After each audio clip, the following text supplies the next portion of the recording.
give us a heads up on what to expect for the month, and also how best to use that energy for personal growth and happiness. So thanks for joining me.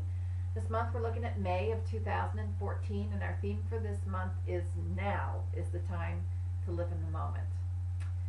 So there's two parts to this month's reading. One is for the beginning of the month and one is for the end of the month.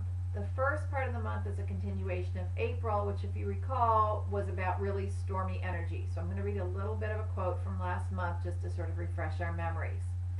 So this month, this is the quote, "This month is not the calm before the storm, it is the storm. So many things we've been tolerating have been building under the surface, and like a volcano, they're about ready to blow. Head off the eruption by getting in front of this energy and ask yourself what no longer fits in your life, then take steps to let it go." So that sort of describes what we're continuing with into this month. So that stormy energy is going to continue. I feel like a weather report. The storm is going to continue into this month to cut ties with outmoded thinking and behavior. This includes realizing simply that sometimes what's wrong is just somebody else's bad behavior and has nothing to do with us. See it, deal with it, move on. The time for dwelling in the past, analyzing, trying to understand what we've done, it's over. We don't have time for it anymore. Our ability to process issues has gotten very good if we've been doing our work. When it's ours, we know it, and we can do something about it. Done.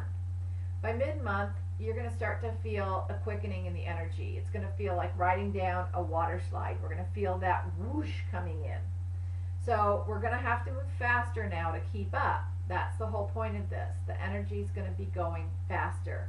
Instead of lengthy processing, which we don't have time for, it's time to turn to our intuition. Yes, it's finally time to really trust our intuition. I know we've talked about it. We've even done it sometimes. It's great in theory. But now we're actually really going to have to do it.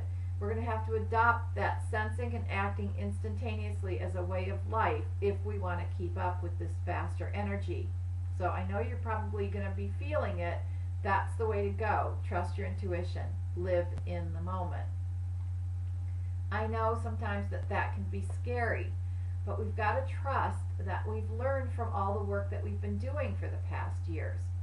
We've got to trust that what we've been doing is integrated now and we can just rely on it instantaneously. We know an old trigger when we see it. There's no need to set up camp and build a life around it. See it, deal with it, move on. See it, deal with it, move on. That's our mantra for this month. It's time for the proverbial leap of faith. It's the only way that we're going to be able to keep up. Key to all of this is a belief in our self-worth, and this is a theme that we're going to be hearing over and over again. Without that, how are we going to be able to trust that we're making good choices? How do we know that the choices we're making are going to be in our best interests? So essential to this process is a knowing that we deserve good things to happen in our lives and to our families and our friends and to the world at large. We deserve good things to happen. The end of this month is like spring bursting onto the scene. Everything is going to be coming up, the flowers and the weeds. So tend to your garden of self-worth. Listen for thoughts and feelings that betray who you are, those inner doubts and criticisms, and then weed them out. And let the beautiful you bless your world. Have a great month, and I'll see you in June.